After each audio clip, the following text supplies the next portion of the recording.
basura. Iyan lang ang tingin nila sa akin sa kabila ng lahat ng aking sakripisyo. Habang tinitiis ko ang gutom at pagmamalupit ng aking amain, akala ko ay nahanap ko na ang langit sa mga bisig ni Anthony Del Rosario. Ngunit isang gabi, gumuho ang lahat. Isang laruan lang siya, sambit ng lalaking minahal ko. Ngayon, sa gitna ng unos at luha, sisiguraduhin kong ang bawat patak ng aking dusa ay magiging mitya ng kanilang pagsisisi. Kaya ko bang magpatawad o tuluyan na akong lalamunin ng poot? Sino nga ba ang tunay na nagligtas sa akin?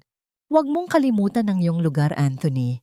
Ang mga taong katulad niya ay parang basahan lamang na ginagamit upang linisin ang dumi ng ating sapatos at pagkatapos ay itinatapon sa kung saan. Ang boses ni Doña Mercedes ay umalingaw sa loob ng marangyang silid-aklatan. Bawat salita ay tila may lason na humahalo sa malamig na hangin ng gabi. Do you talaga think a girl like her, isang hampas lupa na namulot ka lang sa kalsada, ay karapat dapat na dalhin ang apelidong Del Rosario? She is just a temporary distraction, a tool to make you look like a saint sa harap ng media. Mula sa kabilang panig ng bahagyang nakabukas na pinto, nakatayo si Felicidad. Basang-basa ang kanyang manipis na blusa, ang bawat hibla ng tela ay dumidikit sa kanyang nanginginig na katawan dahil sa bagsik ng bagyong humahagupit sa labas. Sa kanyang mga kamay ay mahigpit niyang hawak ang isang supot ng gamot. Ang huling perang kinita niya mula sa pagtitinda ng puto sa Ben Exi ay ibinili niya ng lunas para sa lagnat ni Anthony, kahit na ang kapalit nito ay ang sarili niyang hapunan at ang paglalakad ng malayo sa gitna ng baha. Ang bawat hakbang niya patungo rito ay puno ng pag-aalala. Ngunit ang bawat salitang naririnig niya ngayon ay tila mga latay na humahampas sa kanyang kaluluwa. Mom, you know I'm just playing my part. Narinig niyang sagot ni Anthony. Ang boses na dati ay nagpapagaan ng kanyang loob ay tila naging isang matalim na kutsilyo ngayon.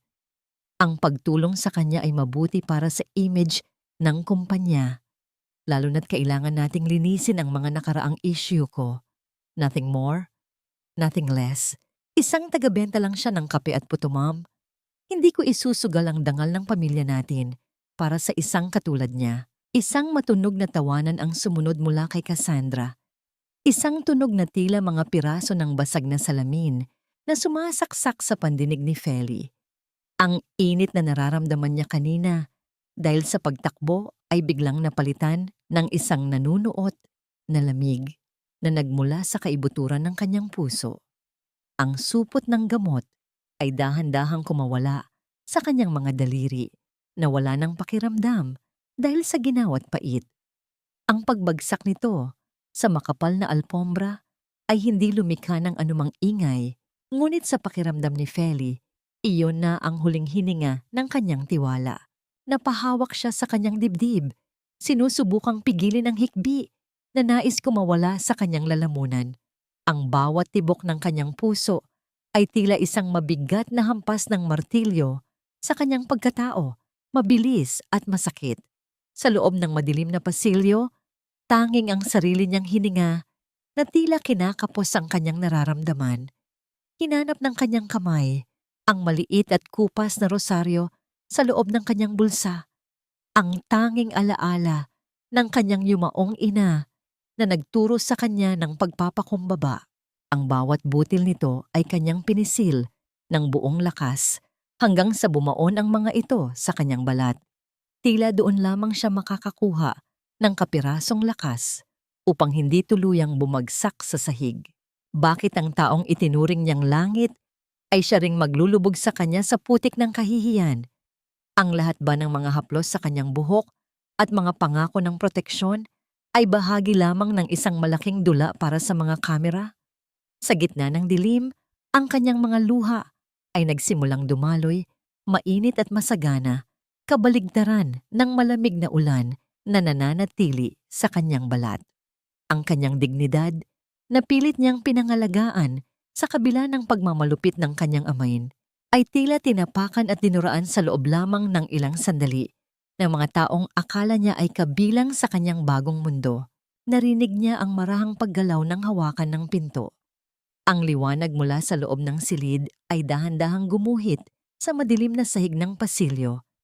Tila isang mapanghusgang daliri na itinuturo ang kanyang kahinaan. Huminto ang pag-ikot ng mundo ni Feli nang tuluyang bumukas ang pinto at lumabas si Anthony. Bakas pa ang bahagyang ngiti sa kanyang mga labi mula sa pakikipagbiruan kay Cassandra.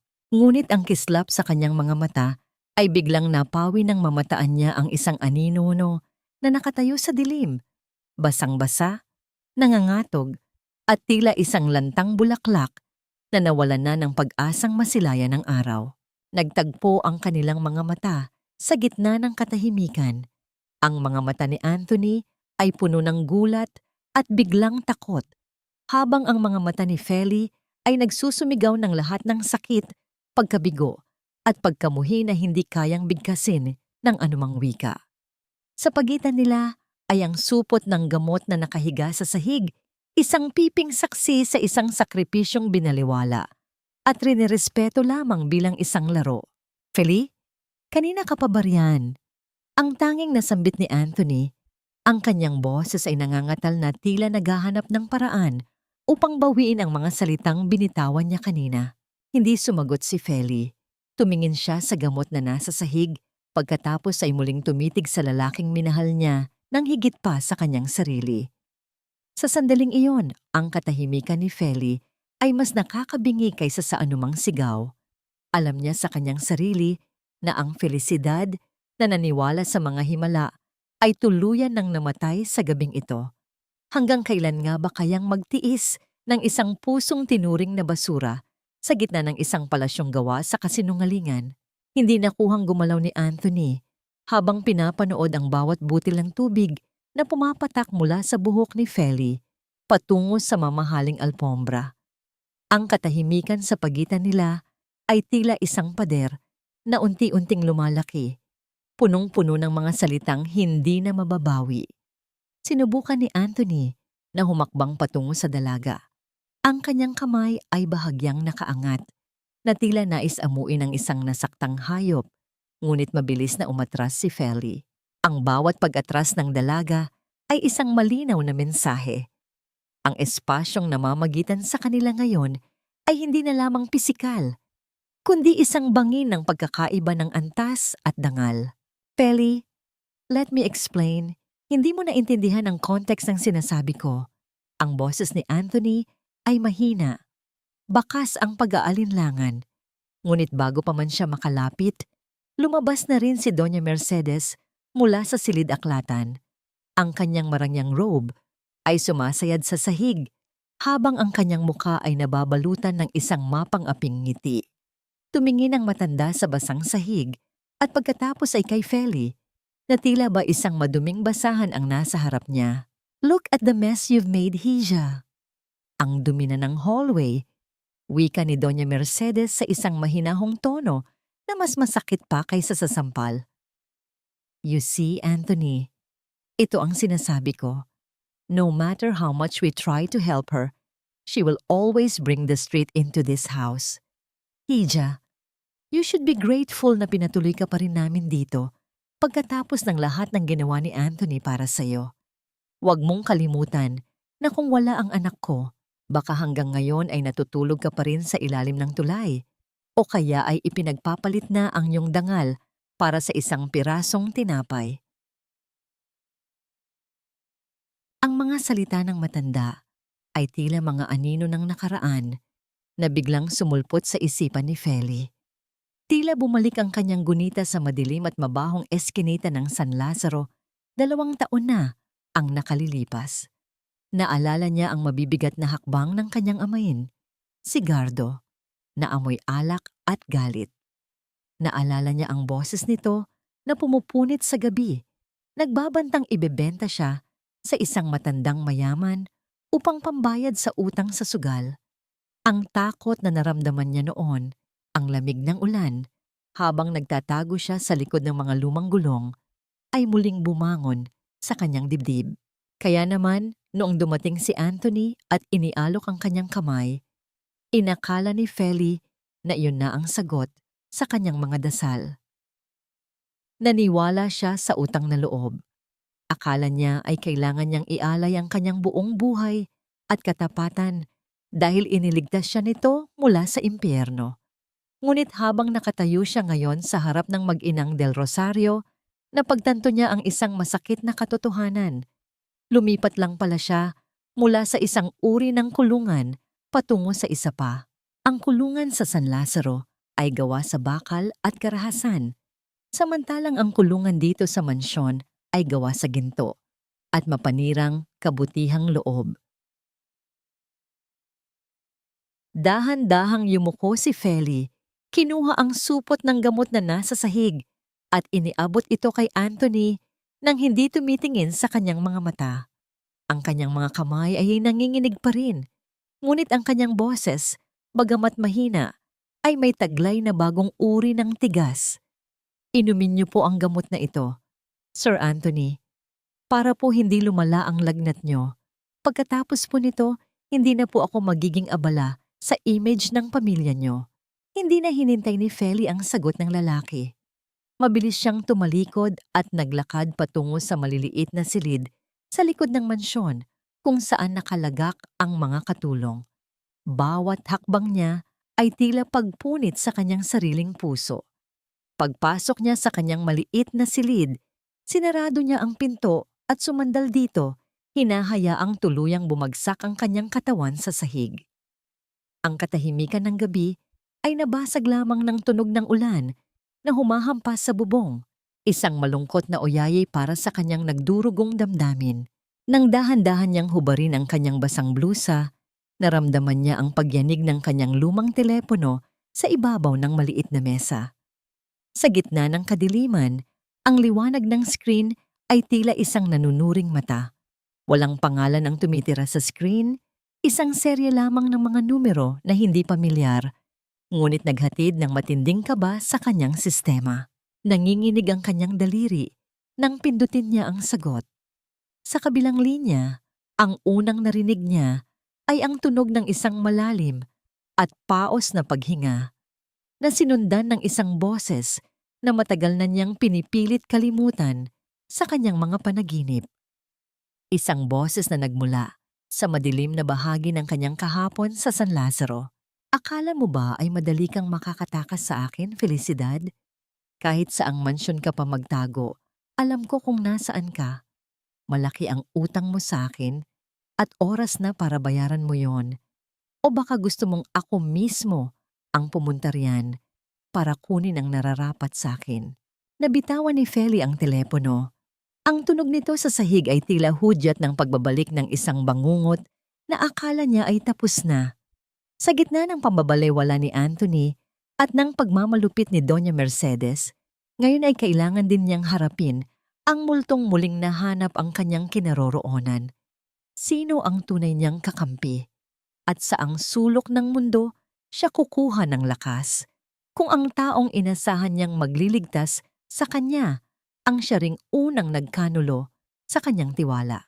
Umaga na, ngunit ang dilim ay tila hindi pa rin lumilisan sa puso ni Felicidad. Upang takasan ang nakapanghihilakbot na banta ng kanyang amain sa telepono kagabi, itinuon niya ang buong lakas sa paglilinis ng lumang silid-imbakan sa dulo ng mansyon. Ang makapal na alikabok na nagmumula sa mga lumang muebles ay sumasabay sa mabigat na hangin, ngunit mas mabigat ang kaisipang pilit niyang tinataboy. Bawat pagpunas niya sa mga antigong kahoy ay tila pagtatangkang burahin ang mga masasakit na salita ni Doña Mercedes na patuloy na umuukit sa kanyang isipan. Sa kanyang pag-aayos ng mga lumang kahon, isang pamilyar na pangalan mula sa isang kupas na pahayagan ang kumuha ng kanyang pansin.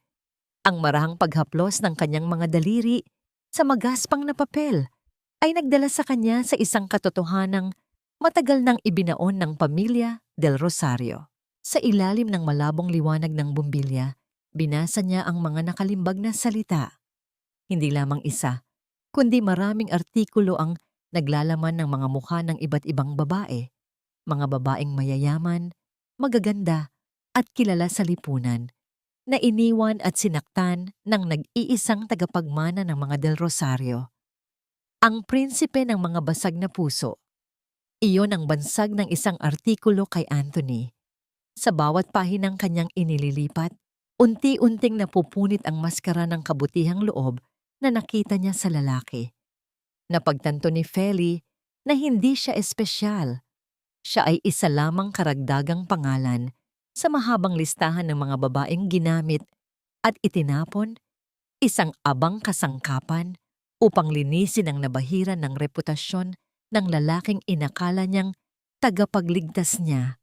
Ang sikip sa kanyang dibdib ay tila pumipigil sa pagdaloy ng hangin sa kanyang mga baga. Hindi nagtagal ay naramdaman niya ang presensya ni Anthony sa pintuan ng silid-imbakan. Ang maayos nitong kasuotan at ang pabangong laging nagbibigay ng kapanatagan sa kanya noon ay tila naging amoy ng panlilinlang ngayon. Lumapit ang lalaki na may daladalang isang maliit na kahon na nababalutan ng asul na pelus. Ang kanyang mukha ay nagpapakita ng pagsisisi, ngunit may nakatagong pag-asa na madaan sa luho ang lahat. Feli, I'm sorry about what happened last night. Panimula ni Anthony, ang boses ay malambot, ngunit hindi abot sa kanyang mga mata.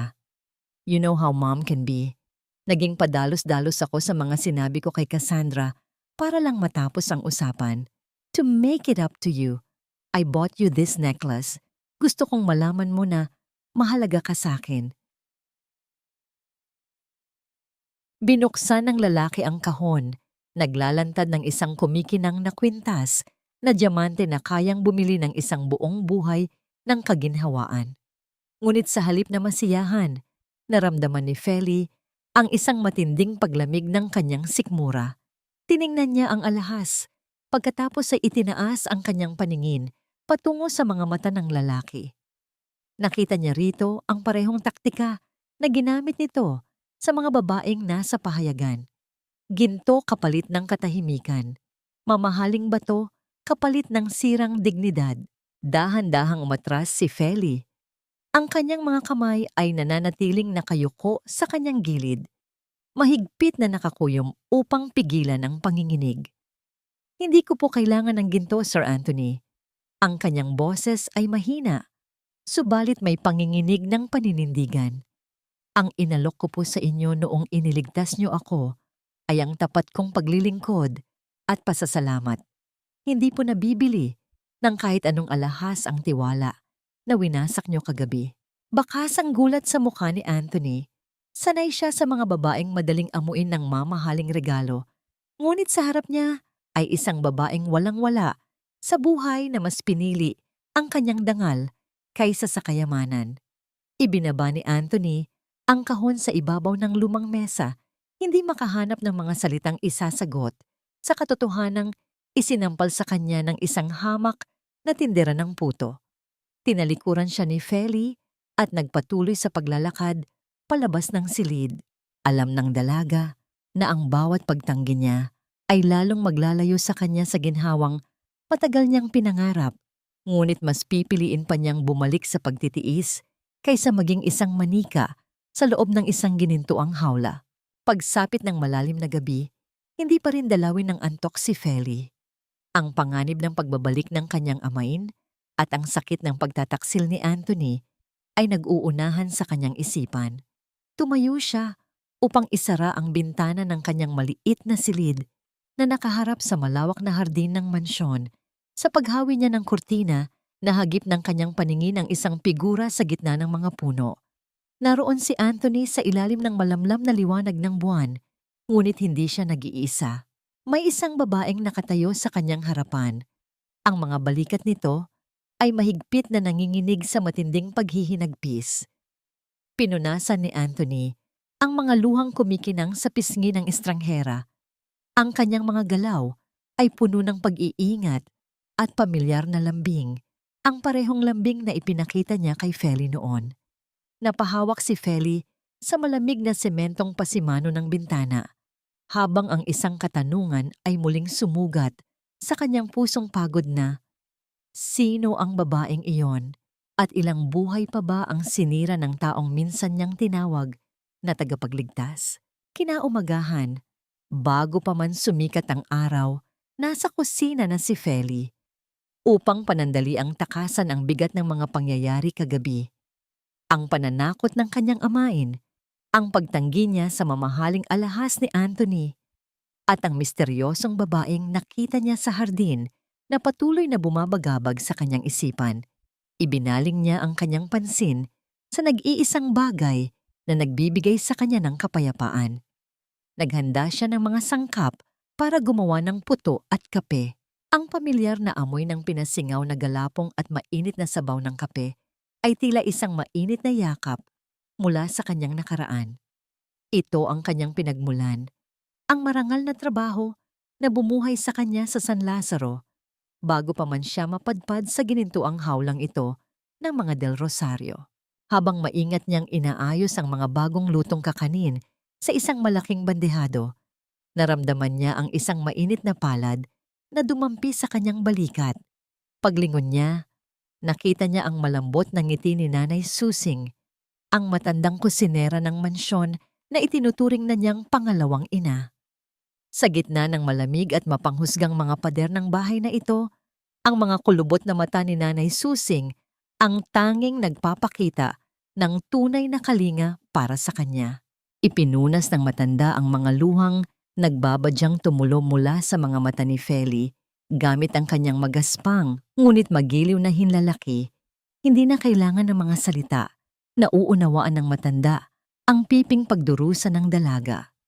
Sa simpleng pag-alalay nito, nakaramdam si Feli ng lakas, isang paalala na kahit gaano siya kaliit sa paningin ng mayamang pamilyang ito, meron siyang halaga na hindi matitinag ng sinuman.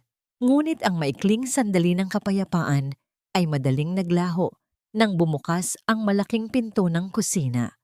Pumasok si Cassandra, suot ang kanyang mamahaling damit at napaliligiran ng mga kaibigan mula sa mataas na lipunan. Agad na kumunot ang noo ng babae nang makita ang inihandang pagkain ni Feli.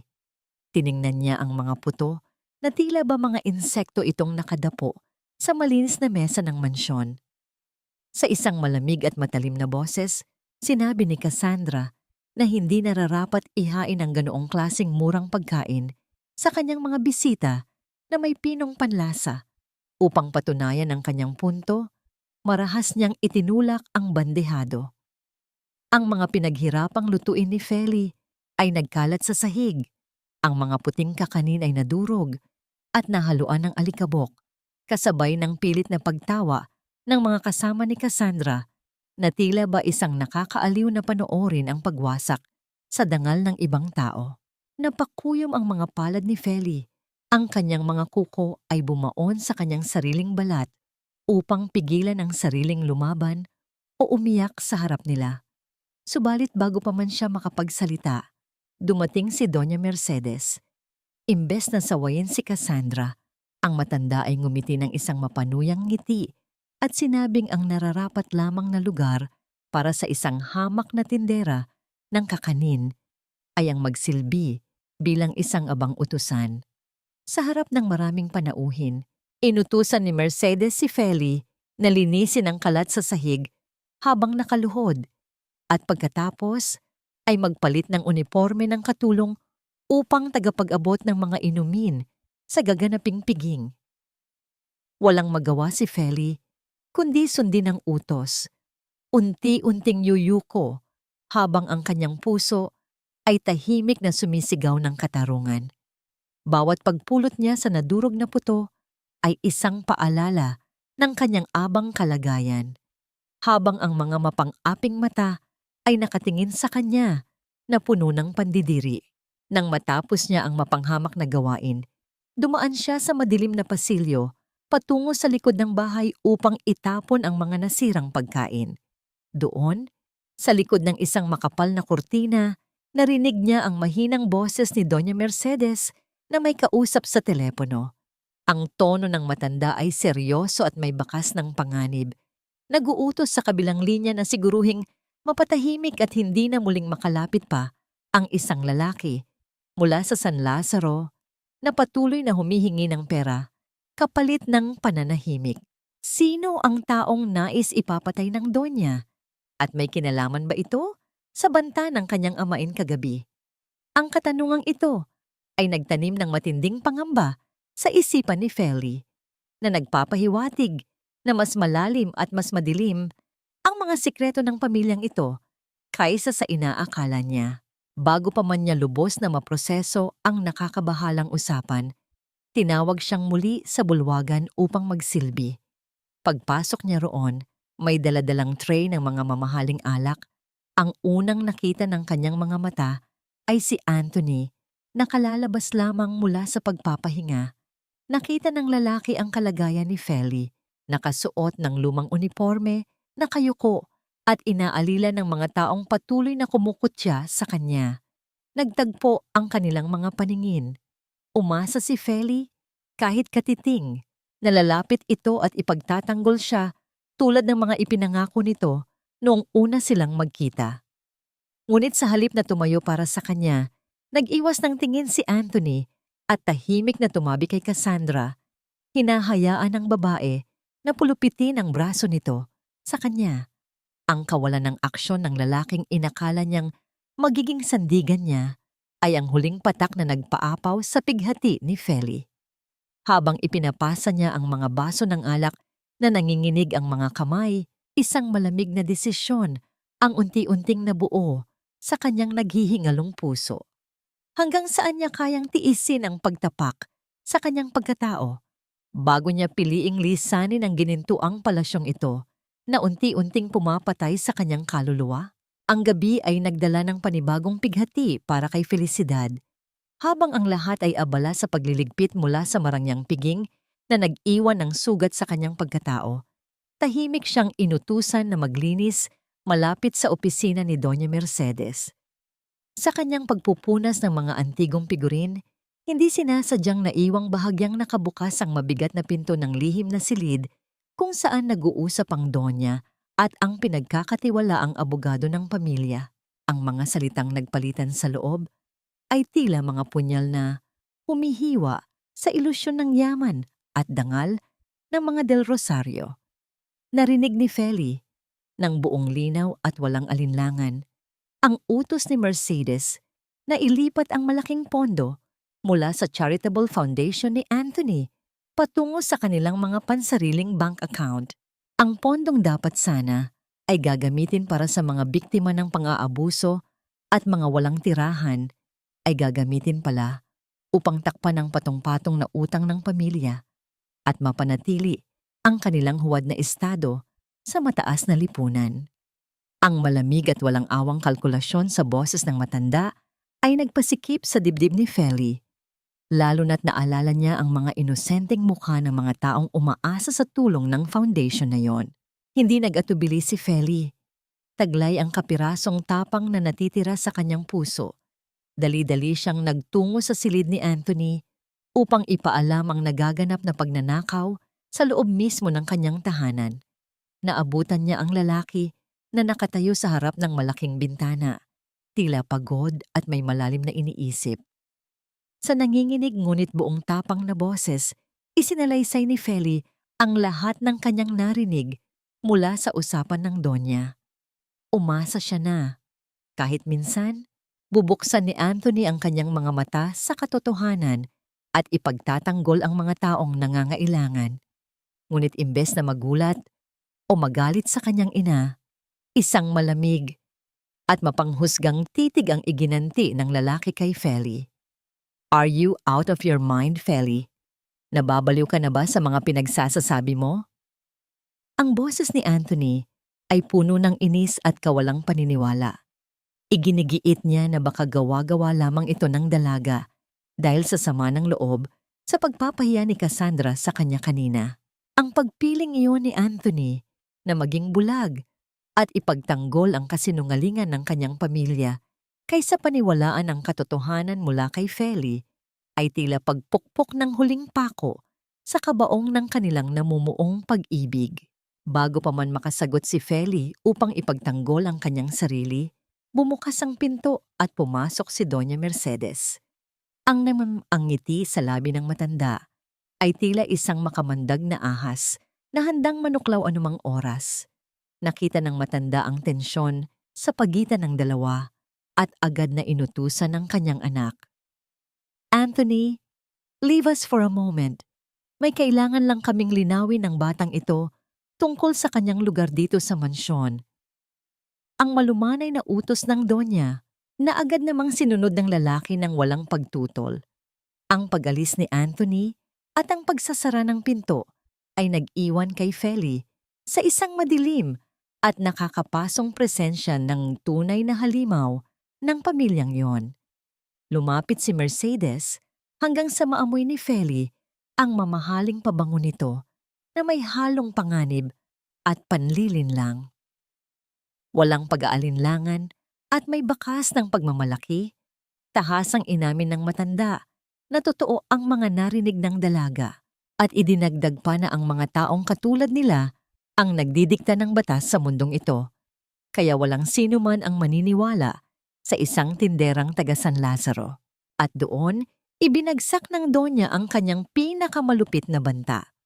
Habang sinusuri ang kanyang mga kuko na tila ba walang mahalagang nangyayari, tahasang sinabi ni Mercedes na nakahanda na ang mga pekeng dokumento na nagtuturo kay Nanay Susing bilang magnanakaw ng pondo ng foundation.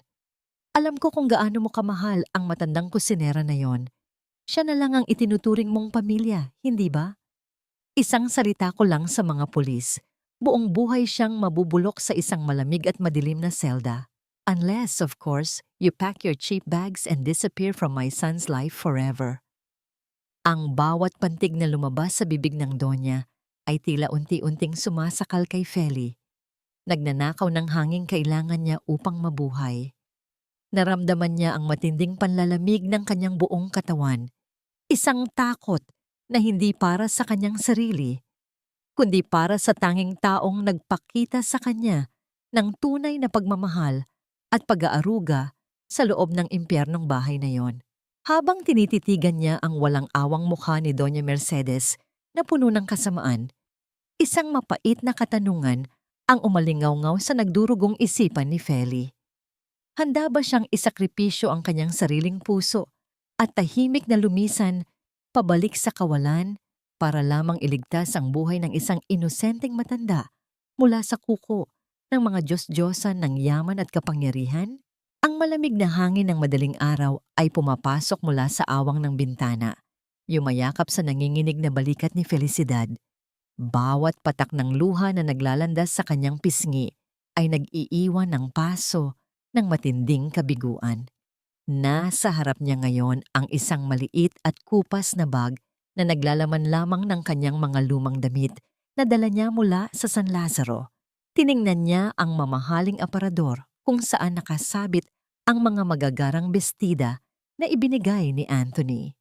Dahan-dahan niyang hinubad ang manipis na gintong pulseras mula sa kanyang pulso at inilapag ito sa ibabaw ng makintab na mesa, katabi ng iba pang regalong sumisimbolo sa kanyang pansamantalang pananatili sa ginintuang hawlang iyon.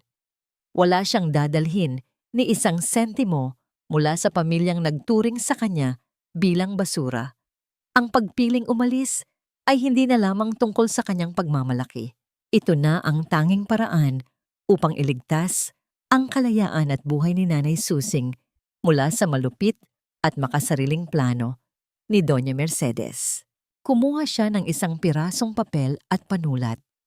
Nanginginig ang kanyang mga daliri habang binabaybay ang mga huling salita na nais niyang iwan para sa lalaking minsang nagbigay ng kulay sa kanyang madilim na mundo. Ang bawat guhit ng tinta ay tila pagguhit ng panibagong sugat sa kanyang puso. Sir Anthony, panimula ng kanyang liham na ang mga letra ay bahagyang kumalat dahil sa luhang pumatak sa papel. Maraming salamat po sa pansamantalang pag-ampon ninyo sa isang tulad ko noong gabing wala akong masilungan. Ngunit napagtanto ko na ang mundong ginagalawan ninyo ay walang puwang para sa katotohanan at tunay na malasakit. Iiwan ko po ang lahat ng inyong ibinigay, pati na ang pag-asang minsang namuo sa aking dibdib. Maaaring mahirap lamang ako, ngunit kailanman ay hindi nabibili ng ginto ang aking pagkatao at dangal. Paalam po.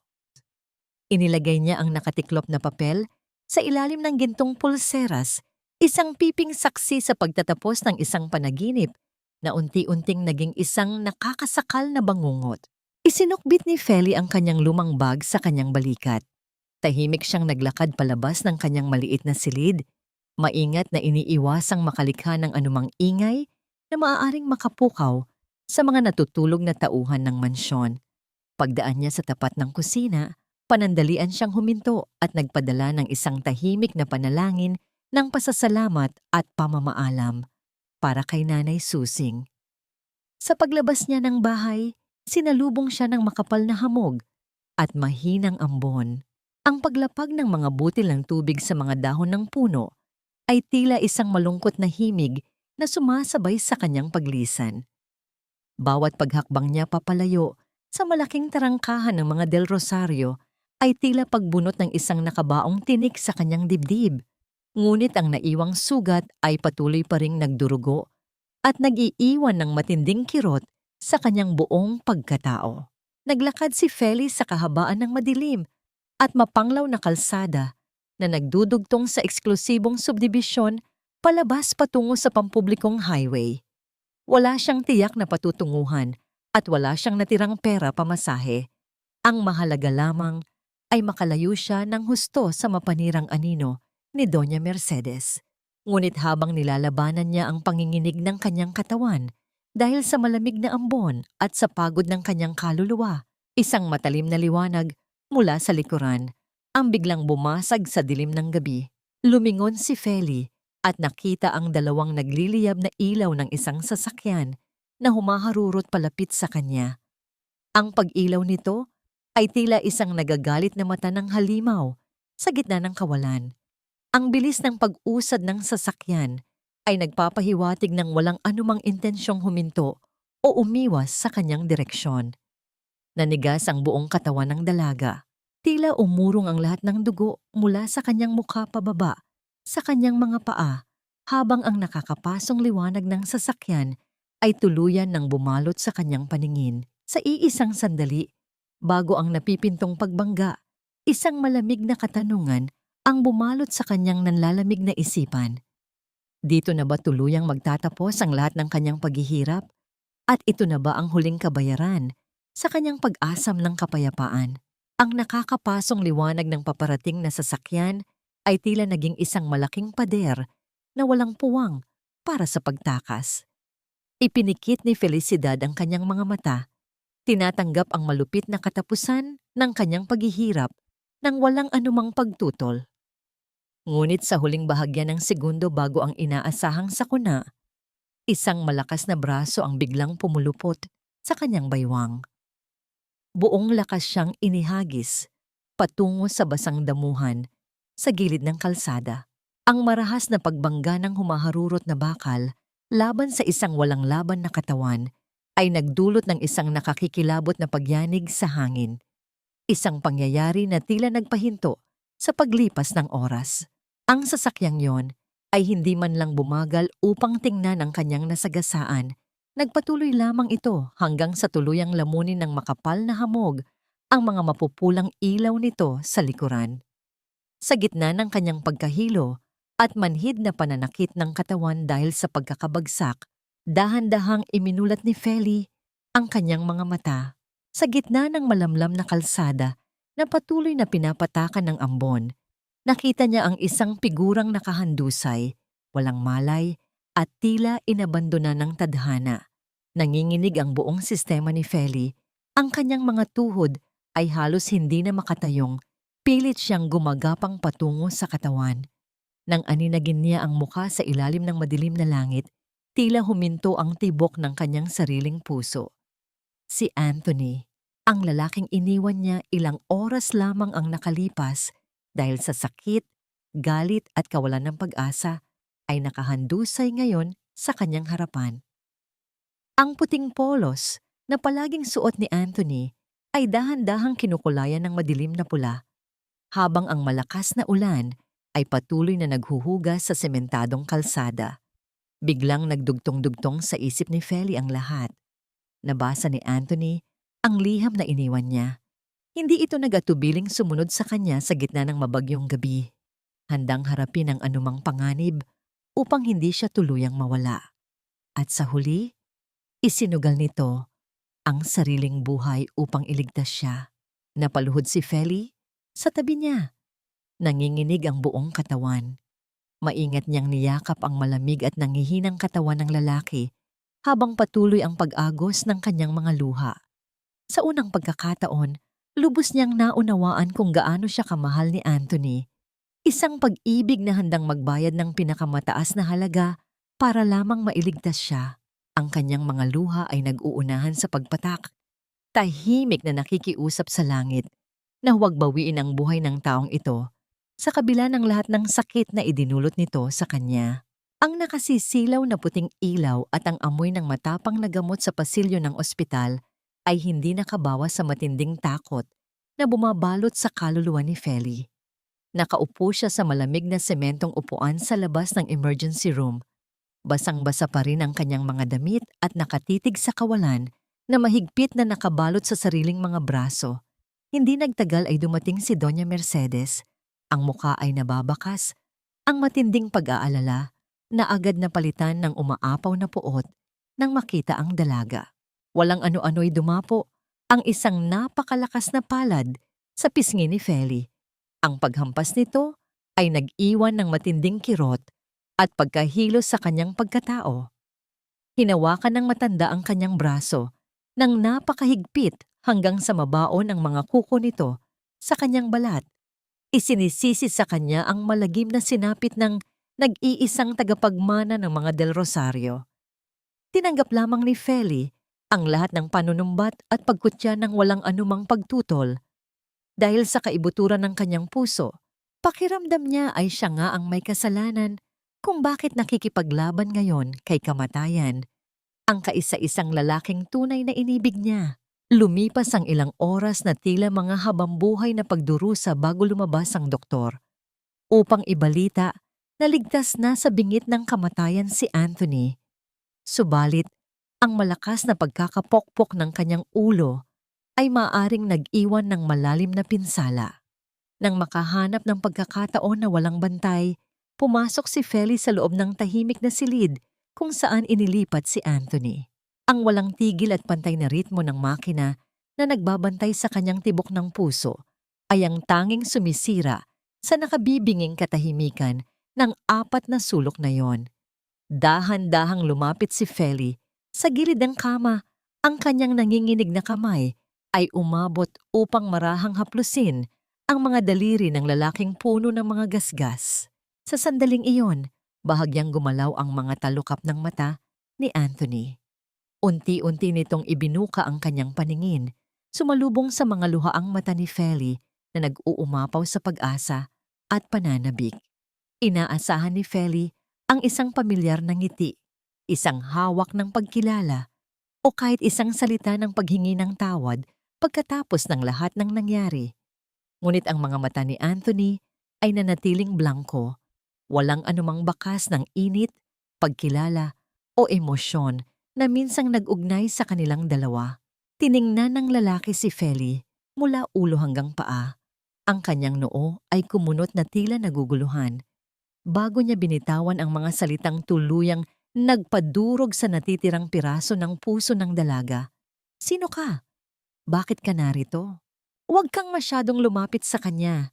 Baka magulat ang anak ko. Sino ka nga ba sa paningin niya ngayon? Isang estranghero, isang volunteer helper na narito lamang dahil sa utang na loob. Ang boses ni Doña Mercedes ay parang isang malamig na bulong ng kamatayan sa gitna ng payapang silid ng ospital. Habang sinasabi niya ito, marahas niyang tinabig ang kamay ni Felicidad na akmang magpupunas ng pawis sa noo ni Anthony. He doesn't remember you, Feli. Para sa kanya, ang nakaraan ninyo ay isang blankong papel na wala ng kwento. At sisiguraduhin kong mananatili itong ganoon. Nakatayo si Felicidad sa gilid ng kama. Ang kanyang mga kamay ay mahigpit na nakakuyom sa basang bimpo na dinala niya. Ang bawat salita ng matanda ay tila isang karayom na unti-unting itinutusok sa kanyang puso.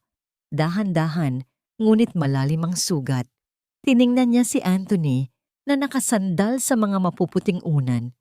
Ang lalaking dati ay tinititigan siya ng may labis na pagsinta ay nakatingin na ngayon sa kanya ng may pag-aalinlangan.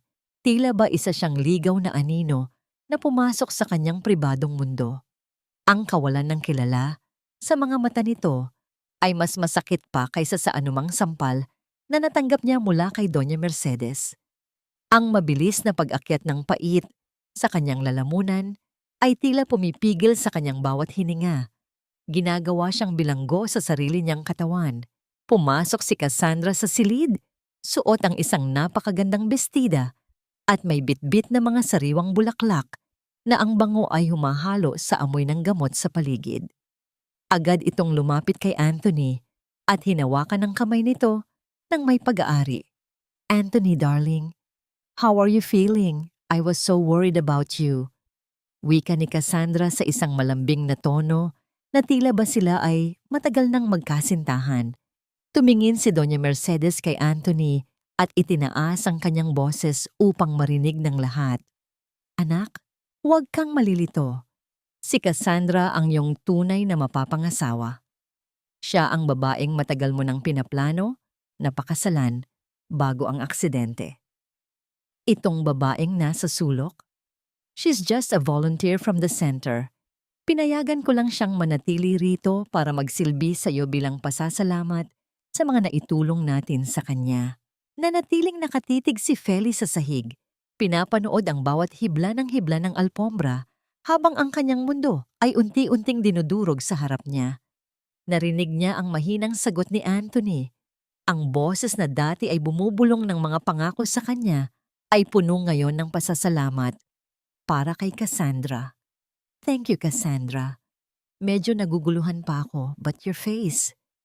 It feels right," sambit ni Anthony. Ang bawat salitang iyon ay tila isang malakas na hampas na nagpapaguho sa huling tanggulan ng katatagan ni Feli. Ang kanyang puso ay tila isang basag na kristal na tinitapakan ng mga taong ito nang walang pakundangan. Bakit kailangang ang alaala ng pag-ibig ang unang mabura, habang ang alaala ng sakit ay nananatiling malinaw at buhay sa kanyang isipan? Sa loob ng sumunod na mga oras, naging isang anino si Feli sa loob ng silid. Tagapag-abot ng tubig, tagapalit ng suwero, tagaligpit ng mga gamit. Isang utusan na walang pangalan. Pinapanood niya kung paano asikasuhin ni Cassandra si Anthony. Ang bawat haplos at tawa ng babae ay tila isang sadyang pangungutya sa kanyang kalagayan. Walang magawa si Feli kundi ang manahimik. Tinitiis ang bawat sulyap ni Doña Mercedes na tila ba sinasabing nagtagumpay na ito sa pagpawis sa kanyang kinalalagyan sa buhay ng anak nito. Ang bawat pagtibok ng kanyang puso ay isang piping sigaw ng pagdurusa, isang panalangin na sana ay bumalik na ang dating Anthony, ang lalaking nakakakita sa kanyang kaluluwa sa likod ng kanyang abang kalagayan. Nang dumating ang sandali ng pagpapahinga, dahan-dahang lumapit si Anthony kay Cassandra habang ang babae ay nag-aayos ng kumot nito. Sa gitna ng tahimik na silid, hinawakan ni Anthony ang mukha ni Cassandra at dahan-dahang inilapit ang kanyang mga labi upang mag-iwan ng isang marahan at matamis na halik sa noo ng babae. Nanigas si Feli sa kanyang kinatatayuan. Ang baso ng tubig na kanyang hawak ay bahagyang nayanig sa loob ng kanyang nanginginig na palad. Ang eksaktong halik na iyon, ang marahan at maprotektang pagdampi ng mga labi sa noo, ang siyang ginagawa ni Anthony sa kanya sa bawat gabing puno ng pangako. Ngayon, ang sagradong pagpapakitang iyon ng pag-ibig ay ibinibigay na sa iba, sa harap mismo ng kanyang mga mata na punong-puno ng luha. Hanggang kailan nga ba kayang manatili rin ang isang kaluluwa sa impyerno ng paglimot bago ito tuluyang maglaho at mawalan ng pag-asang muling makilala? Sa pagitan ng mga nagliliwanag na pader ng ospital, kung saan ang bawat tibok ng puso ni Anthony ay binabantayan ng mga makina, si Felicidad ay nanatiling isang anino. Isang anino na may malalim na pag-ibig, ngunit walang pagkilala. Ang kanyang mga araw ay naging isang walang katapusang pag-uulit ng paghahanda ng gamot, paglilinis ng mga gamit, at tahimik na pagmamasid sa lalaking minsang nagpatibok ng kanyang puso. Sa bawat paglapit niya, naaalala niya ang mga mata ni Anthony na parang hindi siya nakikita, isang blangkong tingin na mas masakit pa kaysa sa anumang pagkamuhi. Ngunit sa kabila ng lahat ng sakit, may isang maliit na binhi ng pag-asa na patuloy na sumisibol sa kaibuturan ng kanyang pagkatao, ang pag-asa na darating ang araw na magbabalik ang kanyang mga alaala at sa wakas ay makikilala siya muli ng lalaking kanyang inibig. Isang hapon, habang inaayos ni Feli ang mga unan sa likuran ni Anthony, napansin niya ang pagbabago sa paghinga ng lalaki. Tila may kakaibang paggalaw sa pagitan ng kanyang mga talukap ng mata, isang senyales na hindi niya agad binigyang pansin sa unang mga araw ng pagkawala ng alaala nito. Sa sandaling iyon, nahulog ang isang maliit na larawan mula sa bulsa ng polo ni Anthony na nasa ibabaw ng bedside table. Ito ay isang lumang litrato, kupas na ang mga kulay, na nagpapakita ng isang mas batang Anthony na kasama ang isang babaeng nakangiti. Habang sila ay nasa tabi ng dagat, ang buhok nito ay hinahanginan at ang kanilang mga kamay ay magkahawak. Hindi si Cassandra ang babae sa larawan at hindi rin ito si Doña Mercedes. Habang hawak ni Feli ang larawan, nakaramdam siya ng kakaibang koneksyon. Isang pamilyar na init na pilit niyang hinahanap sa mga mata ni Anthony. Ito ba ang babaeng hinahanap ng mga alaala ng lalaki? Hindi nagtagal. Habang inaayos ni Feli ang kumot ni Anthony, bahagyang gumalaw ang mga daliri nito. Hindi ang karaniwang paggalaw na dulot ng pagbabago ng posisyon, kundi isang paghahanap, isang paggapang na tila may hinahanap na init. Ang mga daliri nito ay dumapos sa kamay ni Feli na nakapatong sa kumot. Sa sandaling iyon, isang banayad na kilig ang dumaloy sa buong katawan ni Feli. Maaring hindi pa niya ito lubos na nakikilala, ngunit sa hindi maipaliwanag na dahilan, naramdaman niyang may kakaibang kapayapaan sa pagdampi ng kamay ni Anthony sa kanya. Maaring ito ay ang natural na reaksyon ng isang taong naghahanap ng kapangyarihan at kapanatagan, ngunit para kay Feli, ito ay isang maliit na sinag ng pag-asa sa gitna ng madilim na kawalan. Sa pagbabalik ng kanyang alaala kay Anthony, nagsimulang magkaroon ng mga pagbabago sa kanyang mga kilos. Nagsimula siyang magtanong tungkol sa mga bagay-bagay, mga pangalan, mga lugar na tila ba nagpapahiwatig ng mga hiwa-hiwalay na piraso ng kanyang nakaraan. Sa bawat tanong na hindi niya masagot ng buo, lalong lumalalim ang pagdududa sa kanyang isipan. Bakit tila iba ang pagtrato sa kanya ni Doña Mercedes kumpara kay Cassandra? Bakit may mga sandaling nararamdaman niya ang kakaibang pamilyaridad sa presensya ni Felicidad na tila ba mayroon silang ibinahaging alaala na hindi niya matandaan?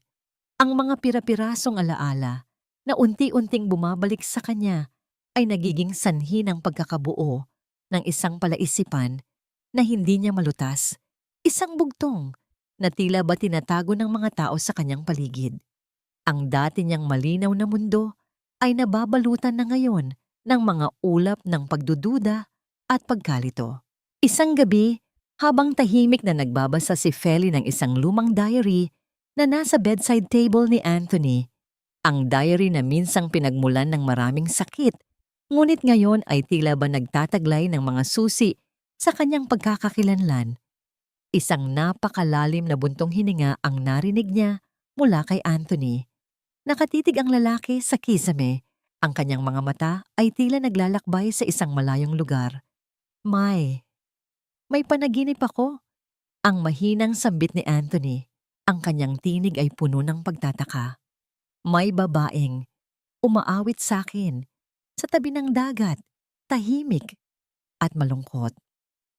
Ang bawat salita ay tila isang napakalaking bato na bumabagsak sa dibdib ni Feli, nagpapalalim sa kanyang pag-asa at pag-aalala.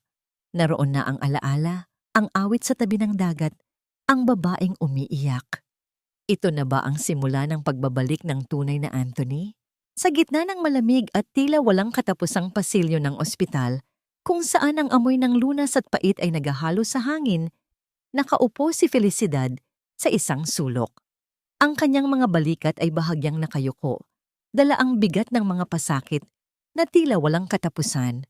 Habang pinagmamasdan niya ang mga tao na nagmamadaling dumaan, isang anino ang dahan-dahang lumapit sa kanya.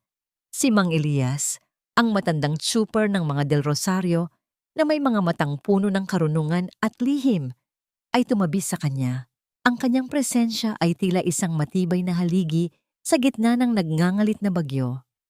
Ramdam ni Feli ang init ng malasakit mula sa matanda. Ang tanging tao sa loob ng mansyon na hindi kailanman tumingin sa kanya ng mababa. Hiha, alam kong pagod na ang iyong puso. Ang mahinang simula ni Mang Elias, ang kanyang boses ay tila isang banayad na haplos sa nagdurugong damdamin ni Feli. Ngunit hindi lahat ng nakikita ng mata ay siyang katotohanan. May mga lihim na pilit ibinabaon sa ilalim ng lupa. Ngunit ang lupa mismo ang maglalantad sa mga ito pagdating ng tamang panahon. Sa bawat salita ng matanda, nakaramdam si Feli ng kakaibang kaba na may halong pag-asa.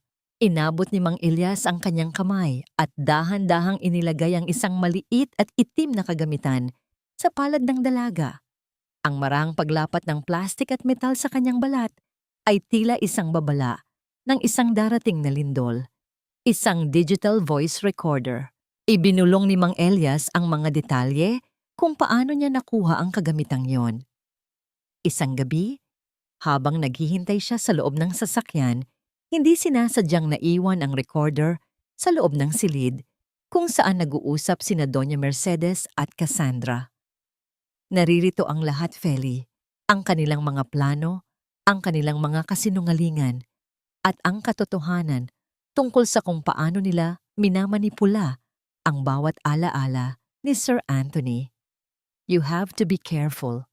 Ang hawak mo ay hindi lamang ebidensya, kundi isang sandata na maaring magpabagsak sa kanila o kaya naman ay lalong magpahamak sa iyo. Ang bawat pantig ni Mang Elias ay tila isang mabigat na pasanin na kailangang dalhin ni Feli, isang responsibilidad na hindi niya alam kung kaya niyang gampanan. Dahan-dahang ibinulsa ni Feli ang recorder, ang kanyang puso ay mabilis na tumitibok na tila ba isang tambol na nagbababala ng panganib. Nagpaalam ang matanda nang may isang makahulugang tingin. Iniiwan si Feli na mag-isa sa gitna ng pasilyo. Naglakad ang dalaga pabalik sa silid ni Anthony, sinusubukang panatilihin ang isang kalmadong muka sa kabila ng baha ng emosyon sa loob ng kanyang dibdib. Pumasok siya sa silid at naabutan si Anthony na nakasandal, malayo ang tingin, habang si Cassandra ay abala sa pag-aayos ng kanyang buhok sa harap ng salamin. Ang bawat galaw nito ay puno ng kayabangan at panlilinlang. Bakit ka natagalan, volunteer? Kanina pa kailangan ni Anthony ang kanyang mainit na tubig. Ang matalim na boses ni Cassandra ang bumasag sa katahimikan. Humarap ang babae kay Feli. Ang kanyang mga mata ay nanunuri. Tila ba sinusubukang basahin ang bawat lihim na itinatago ng dalaga. Napansin ni Cassandra ang bahagyang panginginig ng kamay ni Feli at ang tila may nakaumbok sa bulsa ng kanyang uniforme. Sa isang mabilis at hindi inaasahang galaw, lumapit si Cassandra kay Feli. Ang amoy ng kanyang mamahaling pabango ay tila sumasakal sa dalaga. What's in your pocket, Hija? Ang tanong ni Cassandra, ang kanyang boses ay naging isang mapanganib na bulong habang dahan-dahang iniuunat ang kanyang kamay patungo sa bulsa ni Feli. Ang hangin sa loob ng silid ay tila naging kuryente sa tindi ng tensyon. Napahawak si Feli sa kanyang bulsa. Ang kanyang mga kuko ay bumaon sa tela, habang ang mga mata ni Anthony ay dahan-dahang bumaling sa kanilang dalawa. Sa pagitan ng katotohanang hawak ni Feli at ng kamay ni Cassandra na malapit nang makatuklas nito, isang maling galaw lamang ay maaring maging mitya ng kanyang tuluyang pagkawasak. Maililigtas ba ni Feli ang huling alas na hawak niya? O ang ebidensyang ito ang magiging mitya ng kanyang huling pagbagsak sa kamay ng mga Del Rosario? Sa gitna ng malalim na gabi, ang katahimikan sa loob ng silid ni Anthony ay tila isang kumot na bumabalot sa bawat hininga at bawat pangamba. Ang tanging liwanag ay nagmumula sa maliit na lampara sa sulok na nagbibigay ng mahinang anino sa mga pader. Nakaupo si Felicidad sa tabi ng kama. Ang kanyang mga mata ay pagod, ngunit puno ng hindi matitinag na pagmamahal. Ang digital voice recorder na ibinigay ni Mang Elias ay nakatago sa ilalim ng kanyang unan sa sofa, isang mabigat na sikretong nagpapatibok ng kanyang puso sa kaba. Ngunit sa sandaling ito, ang lahat ng ingay ng mundo ay tila naglaho. Naiwan silang dalawa ni Anthony sa isang mundong sila lamang ang nakakaalam. Bahagyang gumalaw si Anthony.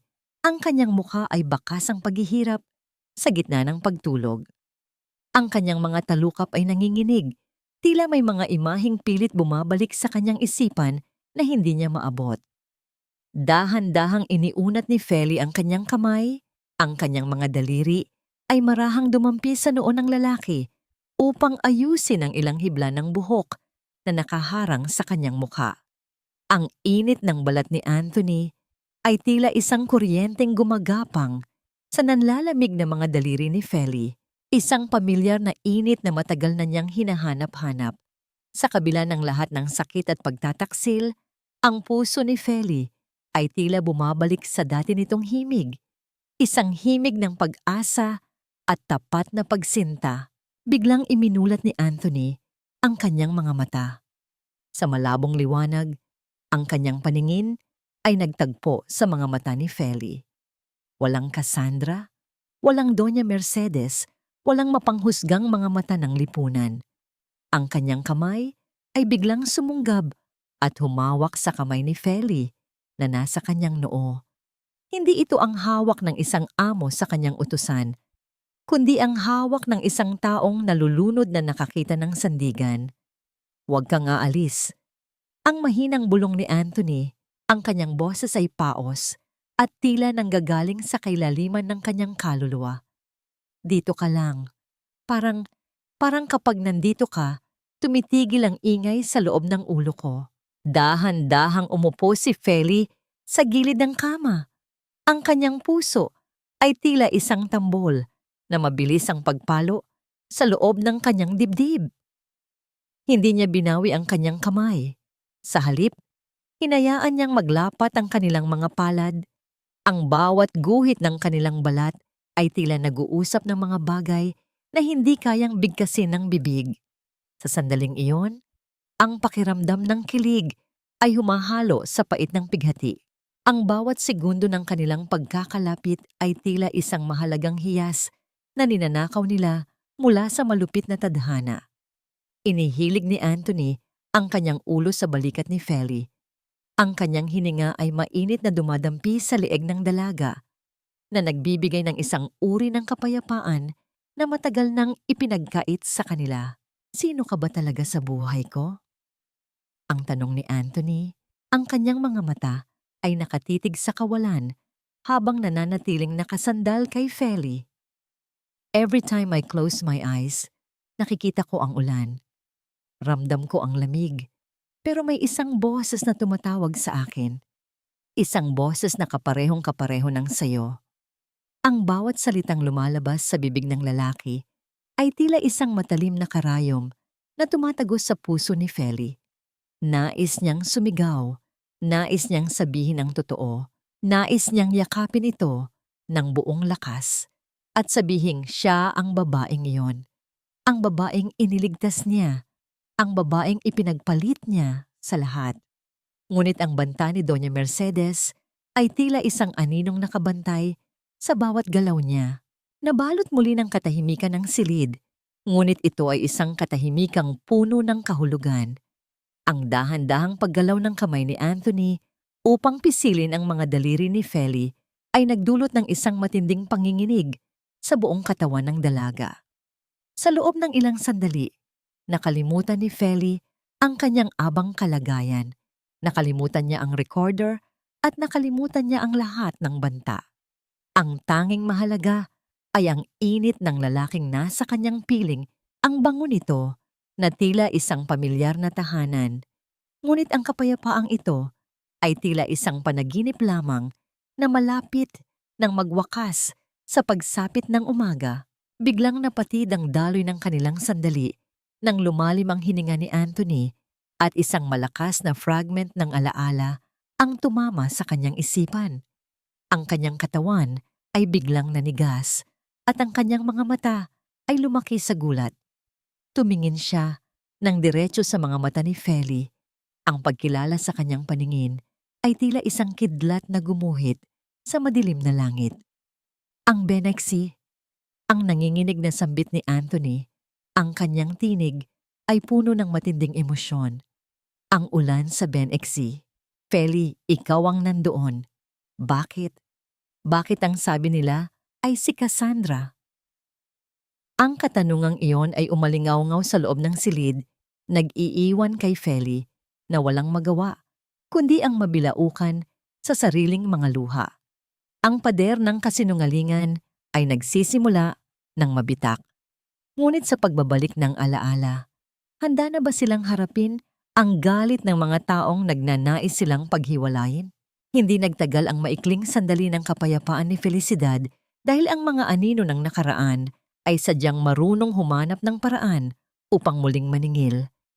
Habang papalabas siya ng ospital upang kumuha ng gamit ni Anthony sa sasakyan, naramdaman niya ang isang matinding panlalamig sa kanyang batok. Isang pamilyar na kaba na tila ba isang babala ng paparating na sakuna. Ang sikat ng araw sa parking lot ay tila nawalan ng init ng mamataan niya, ang isang figura na nakasandal sa isa sa mga poste. Ang amoy ng murang alak at hiningang puno ng galit ay tila humalo sa hangin bago pa man siya tuluyang makalapit. Si Gardo, ang kanyang amain na nagdulot ng mga pilat sa kanyang kaluluwa, ay narito, nakatayo ng may nakapandidiring ngiti, habang ang kanyang mga mata ay nanunuot sa takot na pilit itinatago ni Feli. Akala mo ba talaga ay ganun lang kadaling takasan ang iyong obligasyon, Feli?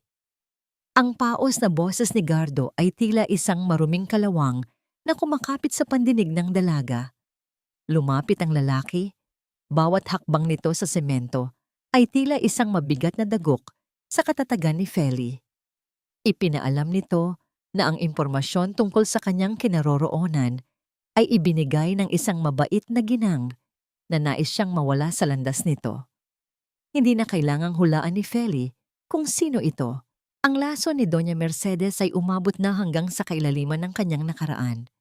Marahas na hinawakan ni Gardo ang braso ni Feli. Ang kanyang mga kuko ay bumaon sa manipis na balat ng dalaga. Pinipilit itong kaladkarin patungo sa isang naghihintay na lumang jeep sa gilid ng kalsada. Bitawan mo ako! Hindi na ako sasama sa'yo! Ang sigaw ni Feli, ang kanyang boses ay nanginginig sa pagitan ng galit at matinding trauma. Ngunit mas lalong hinigpitan ni Gardo ang pagkakahawak, sinasabing may kasunduan na silang nabuo at kailangan niyang bayaran ang lahat ng utang ng kanyang ina. Sa gitna ng pakikipagbuno, naramdaman ni Feli ang kawalan ng pag-asa. Ang paligid ay tila nagiging malabo at ang tanging naririnig niya ay ang sarili niyang mabilis na paghinga. Ang bawat pilit niyang pag-atras ay tila walang saysay laban sa lakas ng lalaking naging bangungot ng kanyang kabataan. Subalit sa gitna ng kaguluhan, isang pamilyar na boses ang bumasag sa tensyon. Si Anthony, na dapat ay nasa loob pa ng ospital at nagpapahinga, ay nakatayo sa bukana ng gusali. Bagamat may puting benda pa rin sa kanyang ulo at bahagyang nanginginig ang kanyang mga binti, ang kanyang mga mata ay nag-aapoy sa galit na hindi kayang pigilan ng anumang pagkawala ng alaala. Sa kabila ng kalituhan sa kanyang isipan, ang kanyang instinct na protektahan Ang babaeng nagbigay sa kanya ng kapayapaan ay mas matimbang kaysa sa anumang sakit ng katawan. Humakbang siya palapit. Bawat pag-usad niya ay puno ng awtoridad na tila ba ang kanyang dating pagkatao ay pansamantalang bumalik upang depensahan ang kanyang pag-aari. Bitawan mo ang mga kamay mo sa kanya bago ko gawin ang isang bagay na pagsisisihan mo? Ang malamig at mariing utos ni Anthony. Ang boses niya ay hindi nanginginig. Ito ay tila isang matalim na espada na humiwa sa pagitan ni Gardo at Feli. Nagkaroon ng sandali ng matinding katahimikan kung saan ang tanging maririnig ay ang mabilis na paghinga ni Gardo at ang tunog ng hangin na humahampas sa mga puno sa paligid. Ang pagtatagpo ng tingin ng isang mapangaping amayin at ng isang lalaking handang pumatay para sa kanyang minahal ay nagdulot ng kuryente sa buong paligid. Hindi nakuhang sumagot ni Gardo nang dahan-dahang itaas ni Anthony ang kanyang kamao. Handang isakripisyo ang kanyang sariling paggaling para lamang sa kaligtasan ni Feli.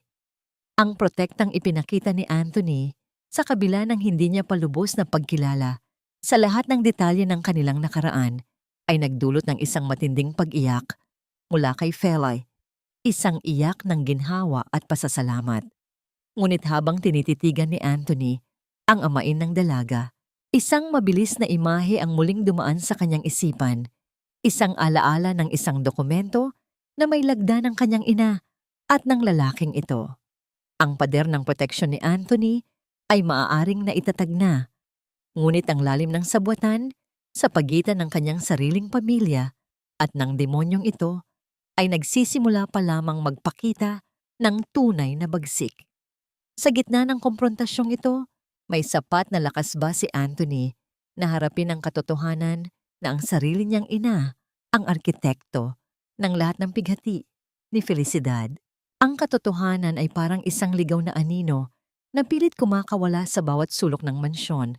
Gaano man kalakas ang ilaw na itutok ni Doña Mercedes upang ito ay itago. Matapos ang magulong tagpo sa parking lot, ibinalik si Anthony sa kanyang silid, ngunit ang kanyang diwa ay malayo sa pagiging payapa. Nakaupo siya sa gilid ng kama, ang kanyang paningin ay nakatuon sa kawalan habang ang kanyang isipan ay pilit na pinagdurugtong ang mga pira-pirasong alaala na tila mga basag na kristal. Ang bawat tibok sa kanyang sentido ay tila isang mabigat na martilyo na nagpapaalala sa kanya ng mga sandaling pilit na binubura ng mga taong nakapaligid sa kanya. Anthony darling, uminom ka muna ng juice. You need to relax. Masyadong na-stress ang body mo kanina dahil sa lalaking yon.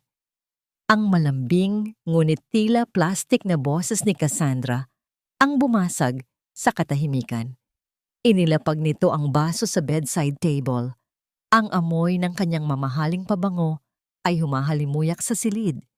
Ngunit sa ilong ni Anthony, ito ay tila isang nakakasakal na usok.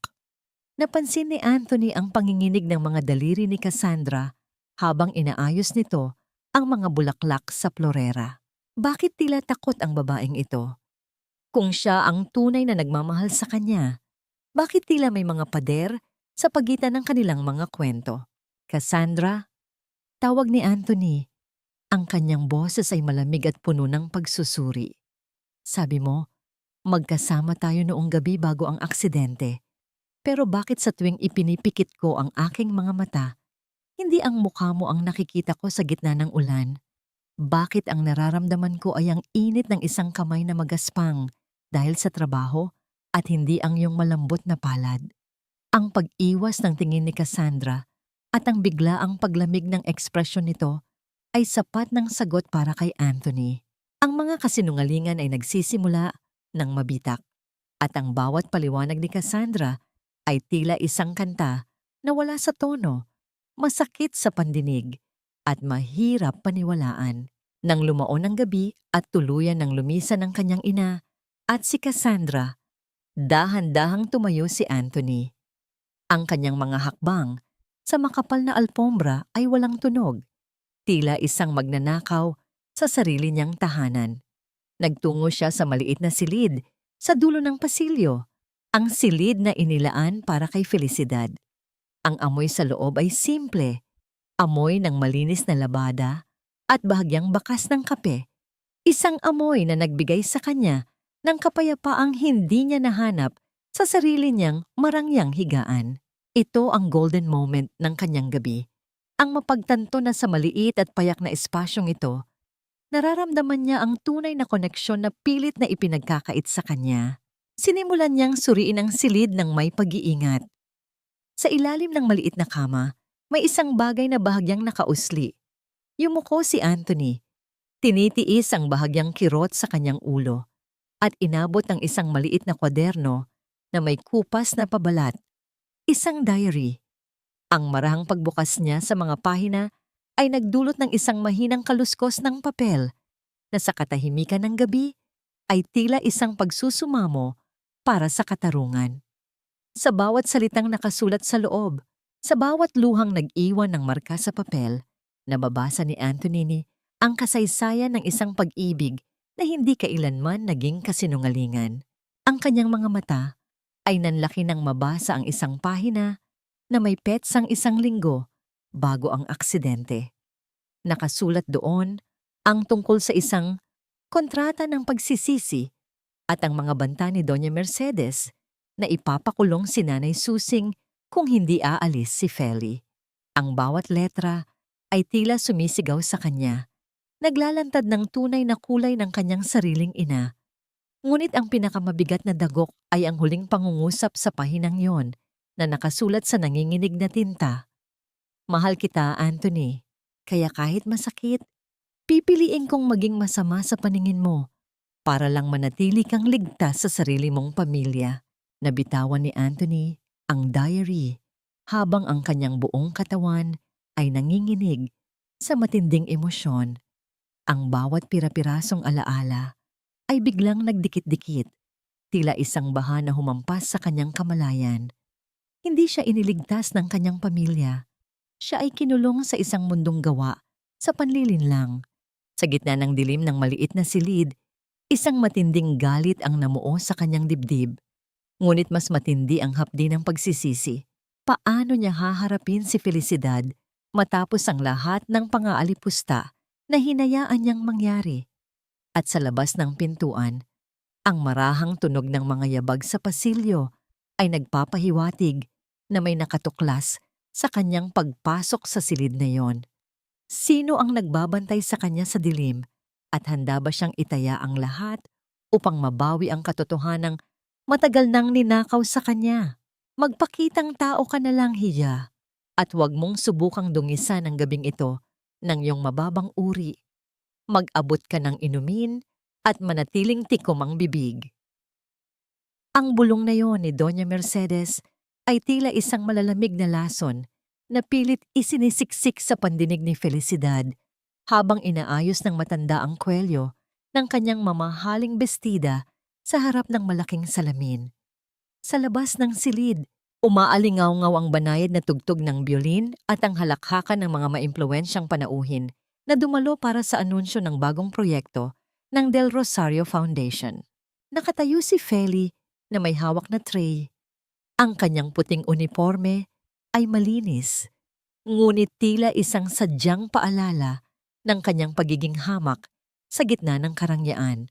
Sa ilalim ng telang nakatakip sa tray, naroon ang maliit na recorder ni Mang Elias, ang tanging sandata na hawak niya laban sa mga Diyos ng lipunang ito. Ang kanyang mga daliri ay nanginginig. Bawat tibok ng kanyang puso ay tila isang malakas na paghampas sa kanyang dibdib na nais kumawala. Tiningnan niya si Anthony sa kabilang dulo ng bulwagan, guwapo sa kanyang tuxedo, ngunit tila isang estatwa na walang buhay. Habang si Cassandra ay nakapulupot sa kanyang braso na tila isang nagmamalaking reyna. Nagsimula ang seremonya. Tumayo si Doña Mercedes sa gitna ng entablado. Ang kanyang mukha ay nagliliwanag sa ilalim ng mga dambuhalang kristal na chandelier. Ang pamilya Del Rosario ay laging naniniwala sa dangal at sa pagtulong sa mga kapuspalad. Ang boses ng matanda ay puno ng huwad na kabutihan na nagdulot ng masigabong palakpakan. Ngunit sa bawat salita ng Donya, lalong nararamdaman ni Feli ang hapdi ng kawalang katarungan. Ito ang gabing gagamitin nila ang pera ng foundation upang itago ang kanilang mga utang habang ang mga totoong naghihirap ay mananatiling gutom.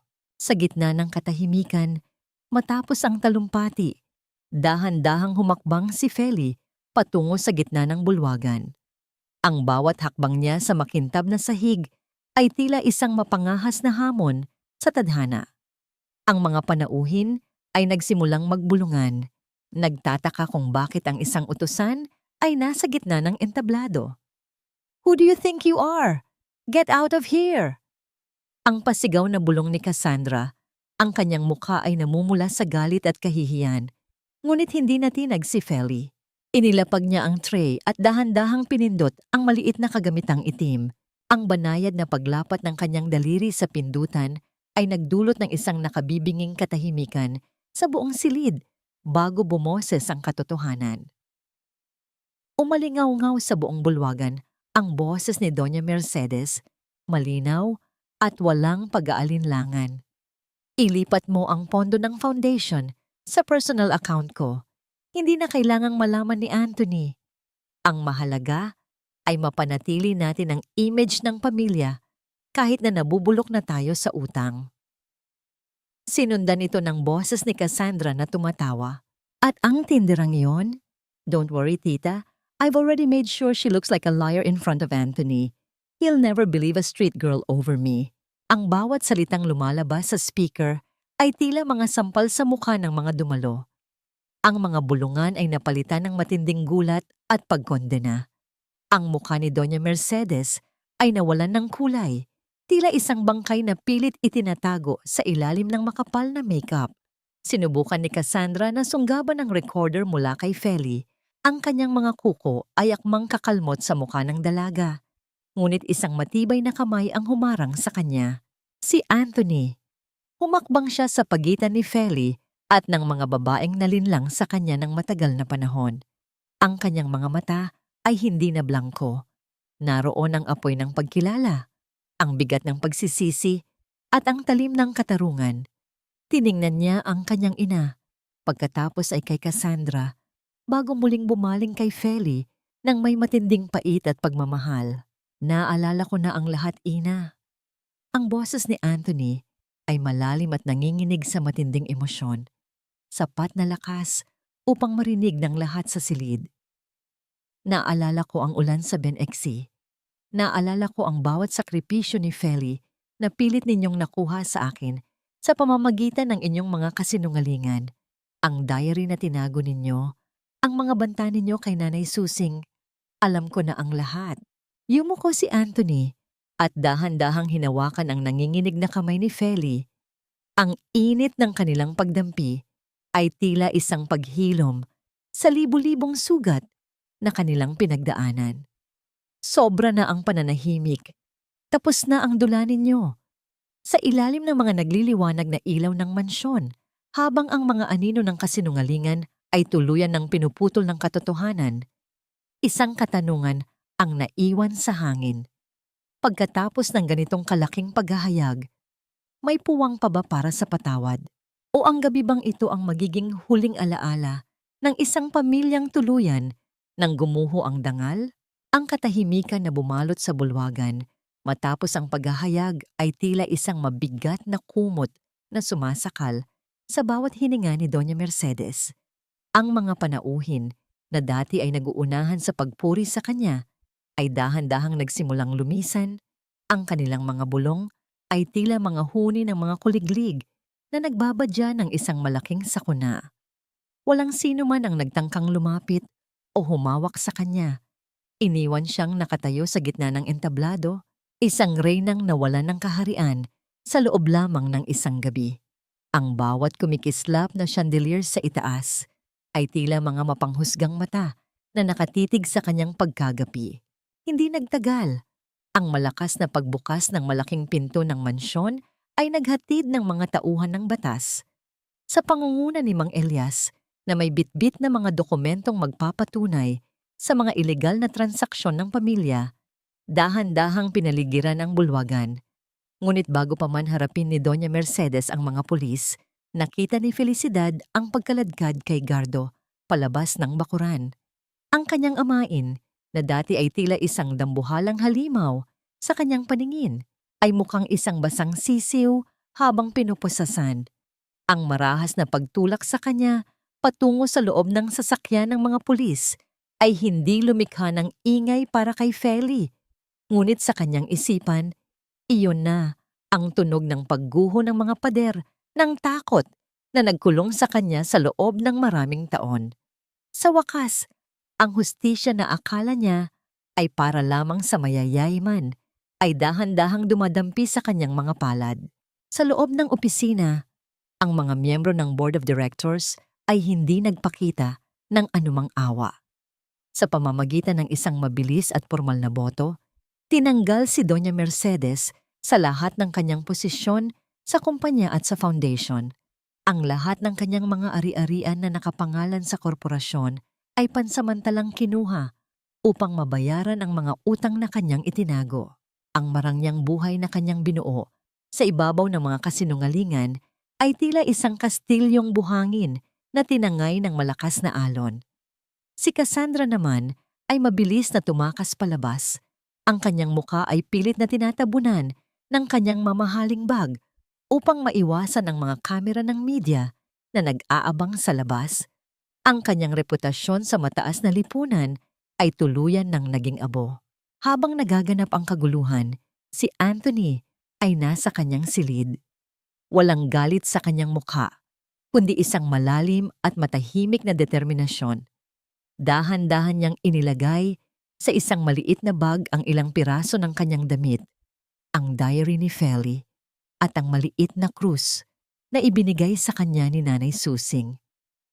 Iniwan niya ang kanyang mga mamahaling relo, ang mga susi ng kanyang mga sports car at ang mga titulong sumasakal sa kanyang tunay na pagkatao. Ang bawat paghakbang niya patungo sa pinto ay tila pagpunit sa isang kontratang hindi niya kailanman ginusto. Bumaba si Anthony sa malaking hagdanan at natagpuan si Feli na nakatayo sa bukana ng pinto, tinitingnan ang paglisan ng huling panauhin. Lumapit ang lalaki at hinawakan ng kamay ng dalaga. Ang init ng kanilang palad ay tila isang pangako ng bagong simula. "I'm leaving everything, Feli." Ang mahinang bulong ni Anthony. Ang kanyang boses ay puno ng kapayapaan. "Ayoko nang mabuhay sa ilalim ng anino ng ginto na puno ng dugo at luha. I'd rather be a nobody with you kaysa maging hari sa palasyong ito na walang kaluluwa." Tumingin si Feli sa mansyon, pagkatapos ay sa lalaking nasa kanyang harap. Ang karangyaan ay unti-unti nang naglalaho, ngunit sa unang pagkakataon, nakikita niya ang tunay na Anthony, hindi ang tagapagmana, hindi ang Huang Tutay Tieng, kundi ang lalaking handang magpakumbaba para sa katotohanan. Ngunit habang papalayo sila sa malaking tarangkahan, narinig nila ang isang matinis at puno ng pighati na sigaw mula sa loob ng bahay. Si Doña Mercedes, na nakaluhod sa gitna ng malawak na sala, ay nagsisimula nang maramdaman ang tunay na bigat ng kanyang kalungkutan. Habang papalayo ang dalawa, isang katanungan ang pumasok sa isipan ni Feli. Sapat na ba ang pag-iwan sa lahat ng yaman upang mabura ang mga kasalanan ng nakaraan? O may mga multo pa ring susunod sa kanila sa kanilang bagong landas? Isang buwan ang mabilis na lumipas at ang sikat ng araw sa lungsod ng San Lazaro ay hindi na kasing hapdi ng dati sa pakiramdam ni Felicidad. Wala na ang mga dambuhalang pader ng mansyon na nagkukubli sa katotohanan at wala na ang malamig na sulyap ni Doña Mercedes. Sa halip, ang paligid ni Feli ay napupuno na ng mga pamilyar na tunog ng buhay sa kalsada. Ang dahan-dahang pag-usad ng mga gulong ng bus sa aspalto at ang masiglang boses ng mga tindera na nag-aalok ng kanilang mga paninda. Ngunit sa gitna ng ingay na ito, ang kanyang atensyon ay nakatuon sa isang lalaking abala sa pagbubuhat ng mga sako ng bigas sa loob ng isang maliit na warehouse ng Charity Foundation. Si Anthony, ang lalaking dati ay tanging mga mamahaling panulat at dokumento lamang ang hinahawakan, ay makikita ngayon na may mga bahid ng alikabok sa kanyang simpleng t-shirt. Ang bawat butil ng pawis na naglalandas sa kanyang noo ay tila mga hiyas ng tunay na pagsisisi na mas makinang pa kaysa sa anumang diamante. Ang kanyang mga palad na dati ay makinis ay nagsisimula nang magkaroon ng mga kalyo, mga marka ng marangal na pagtatrabaho na pinili niya upang patunayan ang kanyang pagbabago. Hindi siya gumagamit ng pera upang makuha muli ang loob ni Feli. Ginagamit niya ang kanyang oras, ang kanyang lakas, at ang kanyang buong pagkatao upang itama ang mga pagkakamaling nagawa niya sa nakaraan. Nang dumating ang oras ng pananghalian, lumapit si Feli bit-bit ang isang simpleng baunan. Naupo sila sa isang lumang kahoy na bangko sa ilalim ng malabay na puno ng mangga. Ang golden moment ng kanilang tanghali ay ang simpleng paghahati nila sa isang pirasong pritong isda at mainit na kanin. Walang mga pilak na kubyertos, walang mga serbidor. Tanging ang dahan-dahang pagdampi ng kanilang mga daliri habang nagsasalo sa pagkain ang nagbibigay ng kakaibang kuryente ng ligaya sa kanilang mga puso. Anthony, bakit mo ito ginagawa? Ang mahinang tanong ni Feli habang pinapanood ang lalaki na tila kontento na sa kanilang payak na kalagayan. I want to be the man you deserve to meet in the first place, Feli. Hindi yung prince na gawa-gawa lang ng pera ng pamilya ko. Ang sagot ni Anthony nang may tapat na ngiti na umabot hanggang sa kanyang mga mata. Pagkatapos ng trabaho, hiniling ni Anthony na samahan siya ni Feli sa Benexi ng San Lazaro, ang lugar kung saan sila unang nagtagpo, sa gitna ng malakas na ulan. Ang lugar na dati ay saksi sa pighati at pagtakas ni Feli ay balot na ngayon ng malamlam na liwanag ng papalubog na araw. Habang naglalakad sila sa kahabaan ng Benexi, inilabas ni Anthony mula sa kanyang bag ang isang maliit na kwaderno. Hindi ito diary ni Feli, kundi isang kwadernong puno ng kanyang sariling sulat kamay. Ito ang kwaderno ng pagsisisi. Sa loob nito ay nakalista ang mga pangalan ng mga taong nasaktan niya noon. At sa bawat pangalan ay may nakadikit na patunay ng kanyang paghingi ng tawad at pagbabayad puri, mga resibo ng tulong, mga liham ng pag-amin, at mga donasyong ginawa niya sa ilalim ng kanilang mga pangalan. Feli, bago ko hingin ang buong tiwala mo, gusto kong malaman mo na hinarap ko na ang lahat ng mga multo ng nakaraan ko. Ang boses ni Anthony ay malalim at puno ng emosyon. I spent the last few weeks visiting them. Hindi sapat na sabihing sorry lang. I had to make it right. Ang bawat pahina ng kwaderno ay tila isang hakbang patungo sa liwanag, isang pagpapatunay na ang pag-ibig niya kay Feli ang naging mitya upang maging isang mas mabuting tao siya. Naramdaman ni Feli ang matinding pag-uumapaw ng damdamin. Ang lalaking nasa harap niya ay hindi na ang Huang Tutay Tieng, kundi isang mandirigmang nagtagumpay laban sa sarili niyang kadiliman. Huminto sila sa eksaktong pwesto kung saan unang inialok ni Anthony ang kanyang payong kay Feli. Sa gitna ng dahan-dahang paglamig ng hangin at ang unti-unting pagsindi ng mga ilaw sa paligid ng terminal, may inilabas si Anthony na isang maliit na susi. Ipinakita niya kay Feli ang isang maliit na stall na bagong pinta sa loob ng Benexi. May karatula, itong Felicidad's Puto at Kape. Hindi ito mansyon, Feli, at hindi rin ito galing sa pera ni Mom. Pinagtrabahuhan ko ito para sa'yo, para magkaroon ka ng sarili mong simula na hindi kailanman pwedeng bawiin ng kahit sino, bulong ni Anthony. Ngunit habang hawak ni Feli ang susi ng may luha ng kaligayahan, isang pamilyar na sasakyan ang dahan-dahang huminto sa di kalayuan. At ang pagbukas ng pinto nito ay nagpakita ng isang taong huling-huli nilang inaasahang makikita sa lugar na yon. Ang nakaraan ba ay sadyang ayaw silang bitawan? O ito na ang huling pagsubok sa kanilang bagong nahanap na kapayapaan? Ang dahan-dahang pagbukas ng pinto ng sasakyan ay tila pagpunit sa huling pahina ng isang madilim na kasaysayan. Mula sa loob ay lumabas si Doña Mercedes, ngunit hindi na ito ang reynang may mataas na noo at mga matang puno ng pangungutya. Ang kanyang mamahaling seda ay napalitan ng isang simpleng asul na bestida at ang kanyang mukha, na dati ay tila pader na hindi natitibag, ay bakas na ang mga guhit ng pag-iisa at pagsisisi. Ang bawat hakbang niya sa semento ng Ben-Exi ay mabagal at tila may dalang mabigat na pasanin. Ang kanyang mga mata ay nakayuko. Hindi makatingin nang diretso sa 2 taong pinagkaitan niya ng kaligayahan. Huminto ang matanda sa harap ni Feli at Anthony. Ang katahimikan sa pagitan nila ay hindi na puno ng tensyon, kundi ng isang uri ng hapis na naghahanap ng kapayapaan. Anthony, Felicidad. Ang boses ni Mercedes ay mahina, nanginginig, tulad ng isang liyab ng kandila sa gitna ng hangin. Inabot niya ang isang maliit na kahon na gawa sa narer. Nang buksan ito ni Feli, nakita niya ang lumang rosaryo ng kanyang ina. Ang rosaryong kinuha ni Mercedes noon upang takutin siya. Narito na ang huling bagay na ninakaw ko sa iyo, Hija. Hindi ko hinihiling na patawarin mo ako agad dahil alam kong ang sugat na ginawa ko ay hindi basta-basta hihilom. Ngunit nais kong malaman ninyo na sa unang pagkakataon, nakita ko na ang tunay na halaga ng pagkatao sa likod ng inyong mga mata. Ang pagpapakumbaba ng matanda ay tila isang banayad na ulan na nagpalamig sa natitirang apoy ng galit sa puso ni Feli. Lumipas ang 6 na buwan at ang simoy ng dagat sa Batangas ay nagdadala ng amoy ng alat at pag-asa.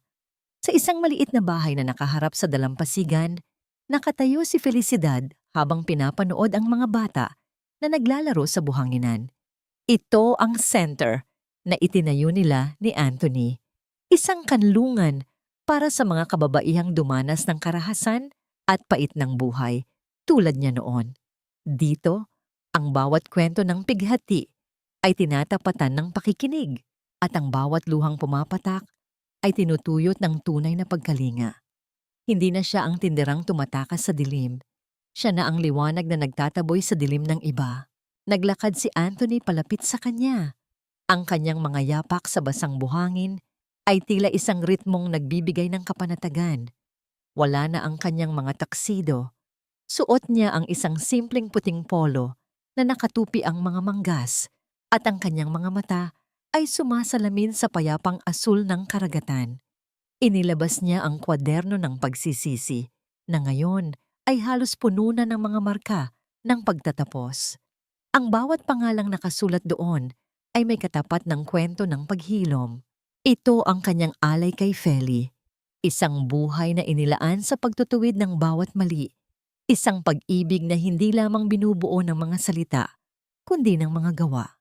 Sa ilalim ng gintong liwanag ng papalubog na araw, lumuhod si Anthony sa buhanginan. Hindi siya naglabas ng dambuhalang diamante o anumang mamahaling hiyas na simbolo ng kanyang yaman noon. Sa halip, kinuha niya ang kamay ni Feli at ipinatong dito ang isang simpleng sing-sing na gawa sa pilak na may nakaukit na maliit na bulaklak ng puto, isang paalala ng kanilang simula. Felicidad, hindi kita kayang pangakuan ng isang buhay na walang pagsubok. Ngunit ipinapangako ko na sa bawat ulan na darating, ako ang magiging payong mo. Sa bawat pagod ng iyong puso, ako ang magiging tahanan mo. Papayag ka bang maging asawa ng isang lalaking natutong maging mabuti dahil sa iyo? Ang mga luha ni Feli ay dahan-dahang pumatak, hindi dahil sa sakit, kundi dahil sa labis na kaligayahan na tila sumasabog sa kanyang dibdib. Ang dahan-dahang pag-alon ng dagat at ang malambot na ihip ng hangin ang tanging naging saksi sa kanyang matamis na pag-oo. Niyakap niya si Anthony ng mahigpit. Ang kanilang mga puso ay tumitibok sa iisang himig. Isang himig ng tagumpay laban sa lahat ng mapang-aping tadhana. Sa wakas, ang kontrata ng pagsisisi ay tuluyan ng napalitan ng isang pangako ng walang hanggang pagmamahalan. Ang tinderang minsang itinuring na basura ay reyna na ngayon sa kaharian ng tunay na kaligayahan. Isang kaligayahang hindi nabibili, hindi nananakaw, at kailanman ay hindi magwawakas. Ang bawat paghampas ng alon sa pampang ng Batangas ay tila isang marahang bulong ng pasasalamat mula sa kalikasan, isang paulit-ulit na himig na nagpapaalala kay Felicidad na ang bawat bagyo ay may katapat na dapit hapon ng kapayapaan. Sa loob ng 5 taon, ang bahay lingap na itinayo nila ni Anthony ay naging higit pa sa isang gusali. Ito ay naging isang buhay na patunay na ang mga pusong nadurog ay kayang mabuong muli, ng mas matibay at mas makinang kaysa noon. Ang bango ng mainit na kape at bagong luto na puto ay humahalimuyak sa hangin. Isang amoy na kailanman ay hindi kinalimutan ni Feli dahil ito ang nagpaalala sa kanya ng kanyang tunay na dangal. Sa isang maliit na cottage sa dulo ng bayan, naninirahan si Doña Mercedes sa isang payak ngunit malinis na kapaligiran. Wala na ang mga dambuhalang chandelier at mga katulong na naghihintay sa bawat kumpas ng kanyang kamay. Sa halip, ang kanyang mga hapon ay ginugugol niya sa pag-aalaga ng mga halaman at sa pagbabasa ng mga liham na ipinapadala ni Feli. Pinatawad na siya ni Anthony at Felicidad, hindi dahil kinalimutan nila ang sakit, kundi dahil ayaw na nilang maging bilanggo ng poot. Ang pagbisita ni na Feli, bit-bit ang kanilang anak na si Little Feliz, ay ang tanging liwanag na nagbibigay ng init sa kanyang nag-iisang buhay. Ang marahang paghaplos ni Mercedes sa buhok ng kanyang apo ay ang kanyang tahimik na paraan ng pagsasabi ng pagsisisi na hindi na kailangan ng maraming salita. "Mommy, look! The birds are singing for us!" Ang masiglang tinig ni Felice ang bumasag sa malalim na pag-iisip ni Feli. Lumapit si Anthony at yumakap mula sa likuran. Ang kanyang baba ay dahan-dahang ipinatong sa balikat ng kanyang asawa. Ang init ng kanyang presensya ay nananatiling kanyang sandigan sa bawat araw. "You know, Feli, every time I see you smiling like this, I realize na ang pinakamalaking investment na ginawa ko sa buhay ko ay hindi ang mga property o stocks, kundi ang pagpili sa'yo," bulong ni Anthony ng may tapat na paghanga. Ang bawat pagsubok na kanilang pinagdaanan, ang aksidente, ang pagkawala ng alaala, at ang panlilinlang, ay naging mga bahagi na lamang ng isang magandang istorya na kanilang ituturo sa kanilang anak. Natagpuan na nila ang tunay na kalayaan.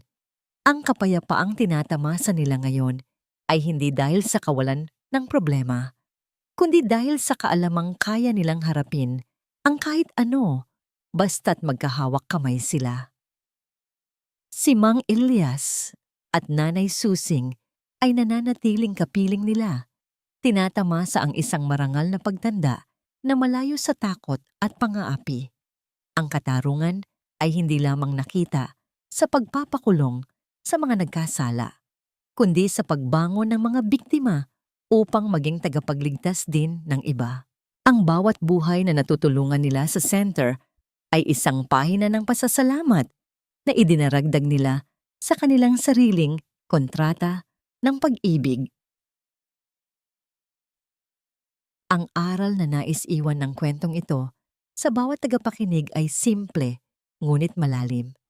Ang tunay na kayamanan ng isang tao ay hindi nasusukat sa bigat ng gintong kanyang suot, kundi sa bigat ng malasakit na kanyang ibinibigay sa kapwa. Ang pag-ibig ay hindi isang kontrata na may mga kondisyon at kabayaran. Ito ay isang malayang pagpili na maging mas mabuting tao para sa sarili at para sa taong minamahal. Walang sino man ang masyadong mababa para hindi pangarapang muling bumangon, at walang sino man ang masyadong mataas para hindi matutong lumuhod at humingi ng tawad. Habang ang araw ay tuluyan ng nagtatago sa likod ng mga bundok at ang kalangitan ay nagiging kulay ube at ginto, nananatiling nakatayo sina Felicidad at Anthony sa dalampasigan. Ang kanilang mga anino ay nagdurugtong sa buhanginan, tila isang simbolo ng pagkakaisang hindi na kailanman mabubuwag. Ang bawat hininga ng hangin ay may dalang mensahe ng pag-asa na sa kabila ng lahat ng dilim, laging may umagang naghihintay para sa mga naniniwala sa kapangyarihan ng pagpatawad at sa himala ng tunay na pag-ibig.